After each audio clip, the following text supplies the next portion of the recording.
Before I made hundreds of thousands selling digital products online, I started with one simple product: Instagram templates. And years later, they still continue to make me money to this day. They're beginner-friendly, fun to design, and there's still so much demand for them. Which is why in this video, I'm going to show you exactly how I create them from scratch so you can start selling them too. Let's quickly talk about what Instagram templates actually are and why they sell so well on Etsy. Instagram templates are basically pre-made designs that businesses and content creators can customize and use for their own Instagram pages. Now, there are different types of templates you can create and sell: Instagram posts, Instagram stories, Instagram reels, Instagram reel covers, and Instagram highlight covers. And the reason these templates sell so well is because content creation has basically become a part of running a business. Businesses constantly need content to promote their products and stay active online, but not everyone has the time or design skills to create aesthetic graphics from scratch. And that's where you come in. If there's one tip I can give you when creating Instagram templates to sell on Etsy, it's to always create with a specific business in mind.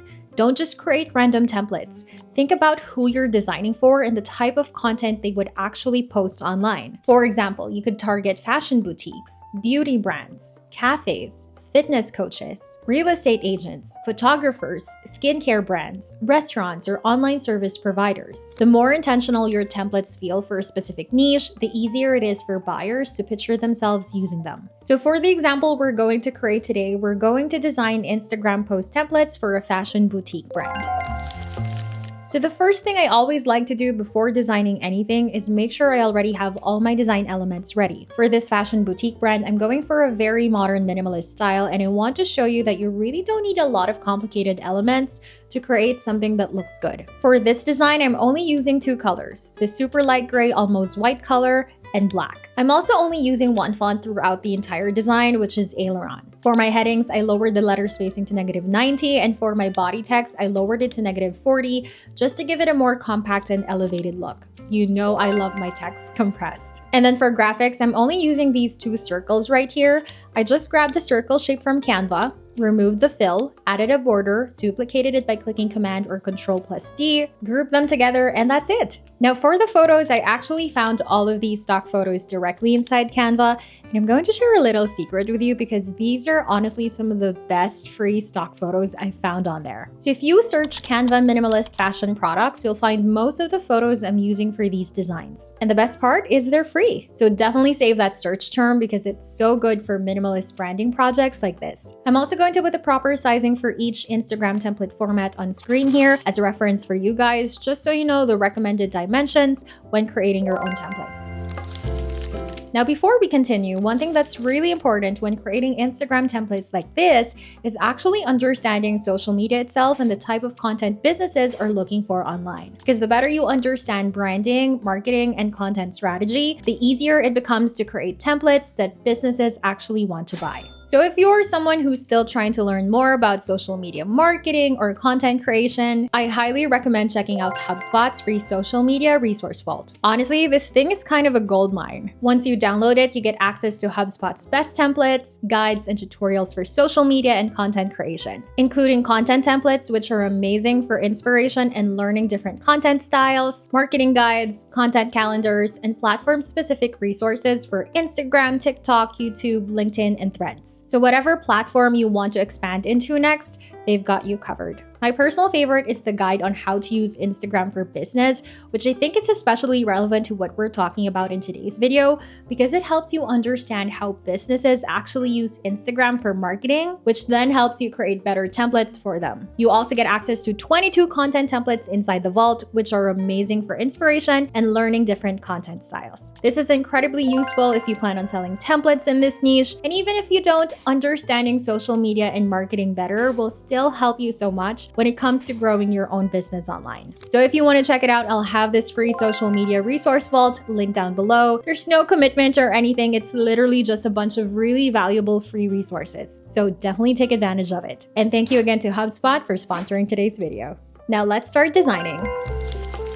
Okay, so for page 1, I'm going to make the background a full photo. Now, one important thing you want to do when creating templates like this is don't just drag a stock photo directly onto the page and use it as the background. Instead, go to Elements, click frames, and add a photo placeholder first. The reason for this is because you want the template to be easy for your customers to customize. So when you use a frame, buyers can simply delete the photo, drag and drop their own photo into it, and replace it instantly. Whereas if you just paste a regular photo directly onto the page, if they delete it, the entire photo disappears. So just keep that in mind. Now that I have my placeholder ready, I'm going to drag one of the stock photos in and use it as the background for this design. Then I'm going to go to shapes and add a rectangle. I'll change the color to that light gray tone we chose earlier, then add a really thin border. Next, I'm going to add another photo frame inside the design here, also add a border around it and place another stock photo into it. Now I'm going to add a line, rotate it vertically, and change the style into this broken line effect right here. I'll change the stroke weight to around 3, shorten it a bit, and place it right in the center of the rectangle. Then I'm going to add some text that says product name, followed by a smaller body text underneath using just filler text. For the body text, I'm also decreasing the line spacing to around 1.2 because I want the text to feel a little bit more compact. I'm just going to duplicate this whole section by hitting Command+D because I want 2 of these blocks in the design. Then I'll just swap out the second photo with another stock image to add a little bit of variation. Now I'm going to add the main heading text, which is going to say new drop. Then beside it, I'm adding a body text. I'm making this all uppercase because I really want it to stand out and immediately catch attention. I'm adding the circle element we created earlier. I also like to add small filler text around minimalist designs because it helps the layout feel more editorial without making it look cluttered. So for example, I'm adding a small text that says shop the range now at, and then beside it, I'm adding the website in bold. It's a really simple trick, but details like this can make a basic layout feel way more high-end and thoughtfully designed. Also, one of the easiest ways to make simple designs feel more dynamic is just by playing around with font weights. So for example, this text is regular while this one is bold. Tiny details like that make the overall design feel way more visually interesting without needing a lot of extra elements. And that's our page 1 done.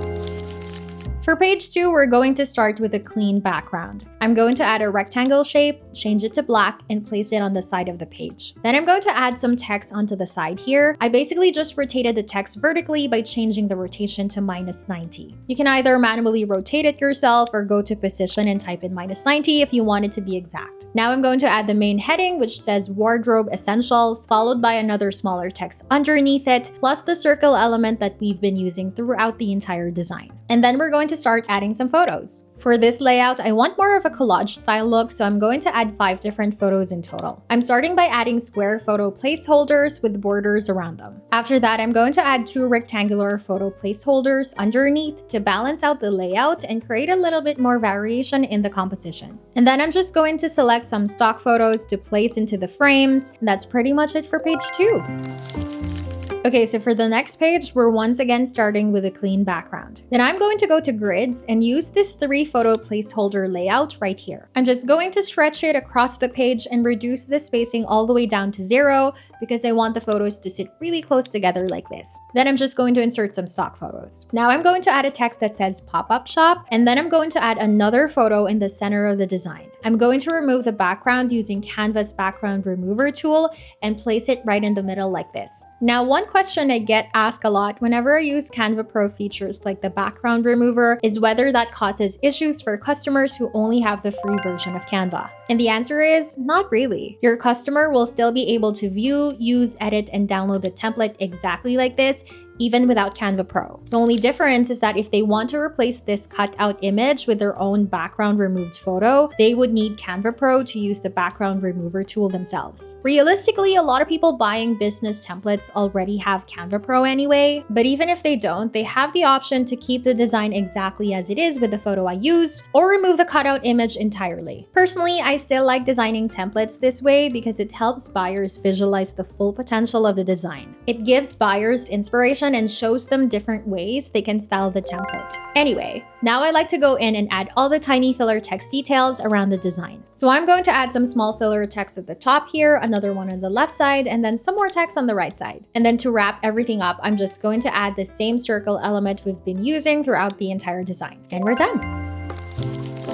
So for page 4, I'm going to start by adding a photo on the top half of the design. Then I'm going to add a heading that says weekend sale, followed by adding a rectangle shape below it. Inside the rectangle, I'm adding some text. Then I'm going to add another text here that says get up to 30% off, along with a smaller body text underneath it. To balance out the layout, I'm also adding another photo on the right side with a black border around it, and then finishing everything off with the same circle element. And that's it for page 4. For page 5, I'm going to start by adding 2 lines right in the center of the layout, and you'll see why in a second. Then I'm going to add some background removed stock photos on both sides of the design. So here's the first model, then another one right here, and then the last one is this model sitting down. And as you can see, I'm intentionally overlapping the models over the lines instead of keeping them perfectly inside the layout. I personally love doing this because it instantly makes the design feel more visually interesting because it kind of breaks the structure a little bit. Now I'm going to add some text. So a heading that says closet staples, some supporting text, plus the circle element we've been using. Then I'm going to start adding some product name sections. So I'm adding a line element, changing the style into this broken line effect, and changing the stroke weight to 3. Then I'm adding the words product name along with a number beside it. I'm going to duplicate this whole section until we have 3 of them stacked together like this. And a little Canva tip here, if you want to make sure your elements are spaced evenly, select everything, go to position, and check if the tidy up button is still clickable. If it is, that means your spacing still needs adjusting. But if it's grayed out, then your elements are already evenly spaced. So everything looks good now, and this is our final design. For page 6, I'm going to start with the same 3 photo placeholder layout that we used earlier. And then remember this block design we created a while ago? I'm literally just going to copy and paste that element right on top of the photos here. Reusing elements like this is one of the easiest ways to make a template pack feel cohesive. Then I'm going to add some text underneath that says business name and website name. Next, I'm adding a rectangle on the right-hand side, removing the fill color and just adding a border around it like this. Then I'm going to place a background removed model inside the frame and slightly overlap her outside the border because again, I love doing this little effect. Then to finish everything off, I'm just going to add some text details along with the same circle element. And that's it for this page.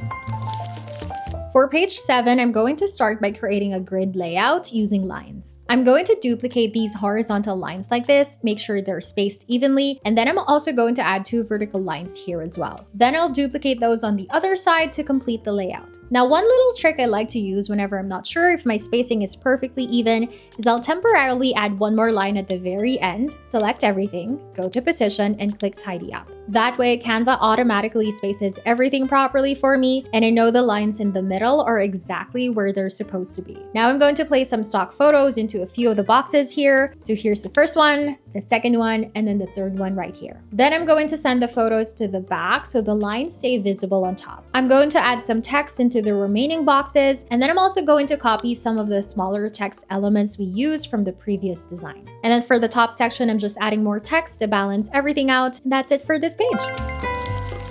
For page 8, I'm going to start by adding a few photo placeholders in different sizes. So I'm adding 1 larger placeholder here, then another smaller one beside it, duplicating that below, and then adding another one right here. After that, I'm going to add a black rectangle in this section, and you'll kind of see the vision come together in a minute. Now I'm going to insert some stock photos into all of the placeholders, and this is how the layout is currently looking. Then I'm going to use this white space here to add a large text that says back in stock. I'm also going to add some text inside the black rectangle along with the same circle element we've been using. Now remember the product names we created earlier? I'm just going to copy and paste that into this design. I'm just going to stretch it out slightly to better fit the layout here. Then I'm adding a bit more supporting text around the design. And lastly, I'm going to copy one of the design elements we used from a previous page and place it underneath here just to tie everything together visually. And we're done with page 8.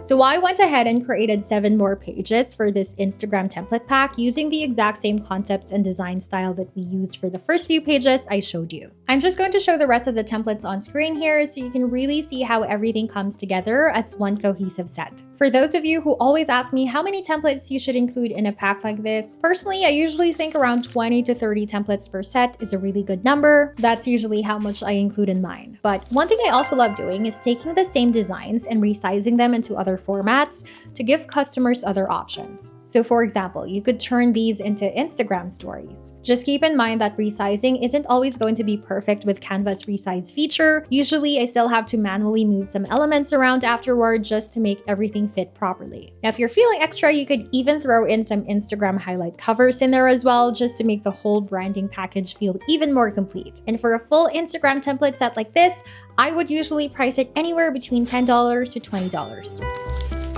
I hope you guys enjoyed this little design with me tutorial. If you want me to create more videos like this where we design different types of digital products together, definitely let me know in the comments what you want me to create next. And again, if you want to check out HubSpot's free social media resource vault, I'll have it linked down below because I genuinely think it's such a valuable free resource whether you're trying to improve your own content, learn marketing, or create better templates for clients and businesses. As always, thank you so much for hanging out with me today. If you haven't subscribed yet, please do. It really helps my channel.